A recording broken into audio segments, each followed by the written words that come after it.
This format has so many decks to pick from, but this one right here is arguably one of the best. What's up, guys? Welcome back to another episode of Cards and Coffee. Today I'm going to be showcasing one of my favorite decks to play this format, the Bystial Dragon Link deck. Now, don't get me wrong, no deck is without flaw, and this deck definitely has some in the form of a Rise Heart, but this deck really has so many good matchups just for the fact that you main deck all these Bystials. Plus, with the power level that this deck is at, it's really hard for so many of the decks in this format to really keep up when this deck goes off. But first, before we jump into all of that, as always, guys, please go grab yourself a cup of coffee or something. That way you guys can sit down and tune in.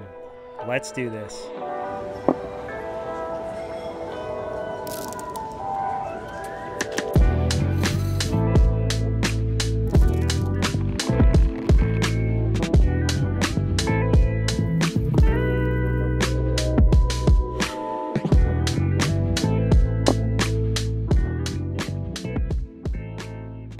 Alright, so the Bystial Dragon Link deck really is a powerhouse in the meta right now. Not only do you get the high ceiling that the Dragon Link engine offers you, but the power and consistency that gets added with the Bystials as well really makes this deck top tier. But without wasting any more time, hopping straight into the deck, we're going to be, of course, playing 3 copies of Lubellion alongside 3 copies of Magnamut. When it comes to Bystials, these really are the heart and soul. You have so many ways to get into these, be it the Dragon Link combo with Ravine dumping cards to get access to them. And of course, by playing these 6 copies, you have a very high likelihood of opening this engine. Now, of course, alongside these, the cards that we're going to be searching, we have 1 copy of Soronir, 1 copy of Drew's Worm, and the 1 copy of Baldrake. I definitely see a world where you could be playing 2 or even 3 Soronir because technically it is a way to get into engine. Not only does Soronir help dump your branded spells or traps to the grave, but it also can dump Lubellion, which is a great way to get access to it if you haven't already drawn it. But that being said, since Kashtira is one of the most prominent decks in the format, I really don't want to play more than 9 Bystials at least right now. Sure, you could cut the Baldrake to make room for a second Soronir, but personally I like having 4 different names to potentially trigger as interruptions or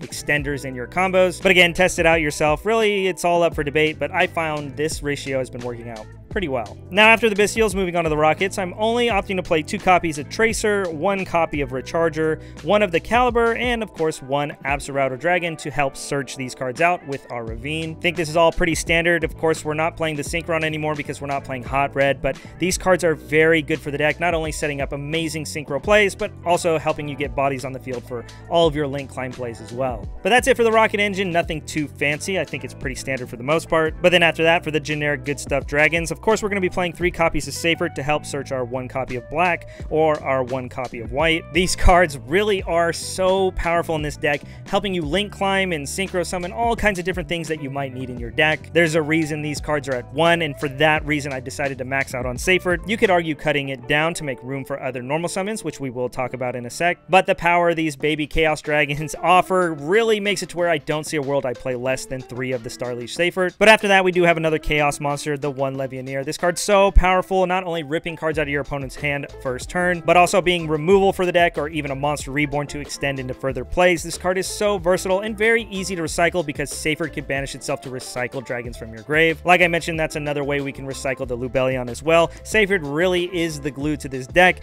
and I don't want to ramble too much, but again, Chaos Levianeer is such a powerful card in this deck, and I don't see a world I don't play at least 1. Now, for the last dragons in the deck, I'm actually opting to run 1 Red MD alongside 1 Black Metal Dragon. Black Metal Dragon was the other card I was talking about for another normal summon for the deck. You could easily run 2 Black Metal, giving you 5 normal summons, which is fairly consistent for the deck. And while these normal summons are good on their own, I really just want to respect a Rise Heart, so for that reason, I feel like 4 of these normal summons is pretty good in this deck. One quick note, too, I am playing an extra deck monster that will help me tutor these cards out of the deck, so if you don't open the Seyfert, then of course you can bring it out with what I'm about to show you, or of course, if you already had access to it, then bringing out the Black Metal or even the Red MD is some really amazing utility that this deck has. So that's it for the core of the dragon support. Now moving on to the spells, of course we're going to be playing 3 copies of Quick Launch, this being the teleport for the deck. It's very insane and one of my favorite cards. Of course, after that, we're going to be playing 3 copies of Chaos Space, just another searcher for the deck, having so much synergy getting you into your baby dragons, and of course it can also search you Lubellion, which is really amazing as well. And then the staple stuff, of course, the 1 Boot Sector Launch alongside the 1 Dragon Ravine, all searchable with our extra deck and just important combo pieces for this deck. And then the last engine spell I'm playing is the 1 Brand branded Regained. Obviously, it's what you're going to set up with your Soraneer and, of course, your Lupelion.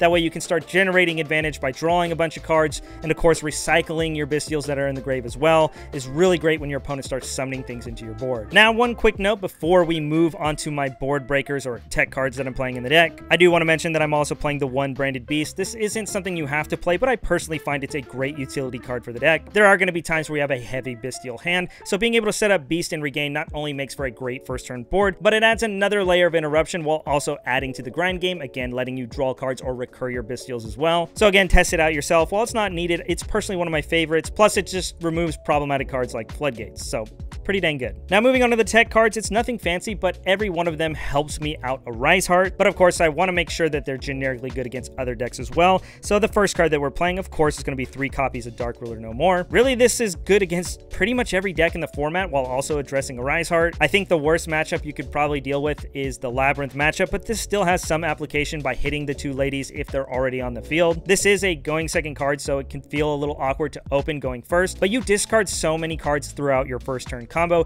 you really don't mind having dead cards in your hand because more times than not, you're just going to discard them anyway. So again, Dark Ruler No More, in my eyes, an auto include. Now moving on to the next card, I'm actually opting to run 3 copies of Triple Tactics Talents. Not only is this a great Arise Heart out right now, but it's personally one of my favorite cards into the format right now. Not only is it great at breaking boards, but it also helps you if your opponent's throwing hand traps at you when you go first. You can look at the hand and maybe rip another hand trap out, or even draw 2 more cards to help dig for more combo pieces. This card is so good in this deck, and while you probably could play 2, I just feel like it's so good right now that I don't see a world where I want to play less than 3. Now, for the last thing that I'm playing in this deck, it's actually pretty funny, but I actually think there's only 2 decks in the format that could really get away with it right now. I'm opting to play the 1 Gamma and the 1 Driver in this deck. I think it's hilarious that this deck can get away with it, but it is so powerful right now. By playing Gamma, this gives you 7 non-engine outs to a Rise Heart, giving you just over a 71% chance of seeing one of these cards going second. Personally, I think those are numbers I'm very happy with in a Kashtira format, and again, you have to lose the die roll also, so there's that to factor in as well. But Gamma is so good in this deck, nobody respects it, especially when you go Chaos Space, discard a card to search, or you use Seyfried's effect and send itself to empty out its field. So many people will ash you, and Gamma just comes in to steal the game. It's so crazy, and that's why I love this card so much. But of course, like I mentioned, drawing the Driver is really not that big a deal in this deck either. You can pitch it for Chaos Space, you can pitch it for Ravine, you can use it in your combo. It's so good for this deck. You really don't mind the downside of playing the 1 Driver because you get to play one of the best cards in the game, and that's the 1 Gamma. So that's it for the main deck, a solid 40 cards. But before we move on to the extra deck, if you're looking to help this channel grow, of course, make sure you like the video, subscribe, and of course, comment down below. But if you're also trying to go a step beyond and really help the channel out, make sure you go click the link down below to Next Level Anime. They're the guys that make the gear that I wear now and what I wear at events, and if that's something you're into, please go check them out. They have so much amazing anime gear to choose from. Their gear is already super affordable, but if you use my code Cards&CoffeeTCG, not only will you save an additional 10%, saving money in your pocket, but a portion of that profit goes back to the channel, helping me make content for you. But with that out of the way, moving on to the extra deck, I like to think it's pretty standard for the most part. For the Link ones, of course, we're going to be playing the 1 Striker and the 1 Pisty, all amazing Dragon Link stuff that you guys are probably all familiar seeing. After that, of course, we're playing the 1 Seals. Of course, there are going to be games where you just go Seals pass, but more times than not, that's not the case. I have heard of people cutting this card because they find that more times than not, they have Borland in the extra monster zone,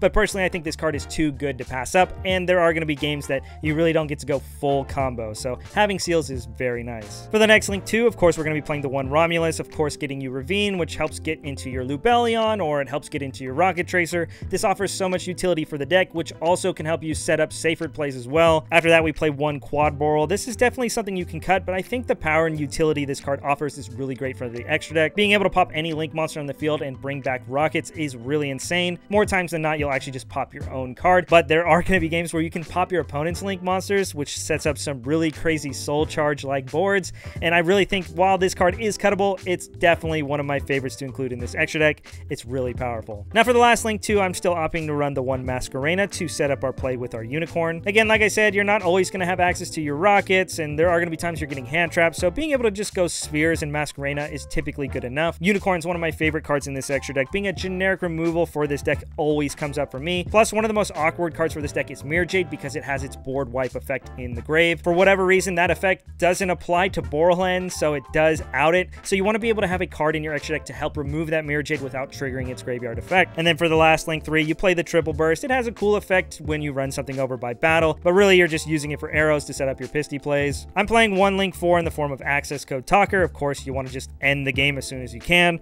And of course, the 1 link 5, the Borrowland Dragon, the towers for the deck, the powerhouse for your combos, and of course, one of the most annoying cards for your opponent to have to get over. It really is what makes this deck so crazy. So that's it for the links. Now moving on to the synchros. For the first synchro and our only level 8, we have the 1 Borrowload Savage Dragon. You have to play an 8, and I think this is just the best one for the deck. Obviously, it's an Omni Negate, and you have a bunch of link monsters to abuse it with, so that's why we play it. After that, we play a handful of level 10s. First, of course, being Baron de Fleur. Of course, being an amazing Omni Negate for the deck, but it isn't a dark, so there are times that you can't get access to this card, but it's still generically good, so that's why you gotta play it. But then after that, one of the best level 10s in this deck is the Bystial Despotter, not only being a great monster destruction or of course an effect negate, but it has synergy with bringing your banished cards back as an extender as well. This card does so much for the deck, and it really adds a layer that this deck didn't have before, and for that reason I definitely think you need to be playing this card. And for the last level 10 that we're playing, one of my favorite synchro monsters right now is the Chaos Angel. This deck plays both lights and dark, so you get both effects when playing this card. Not only that, but you can end with this on your field first turn, protecting your other synchros as well, whether it's like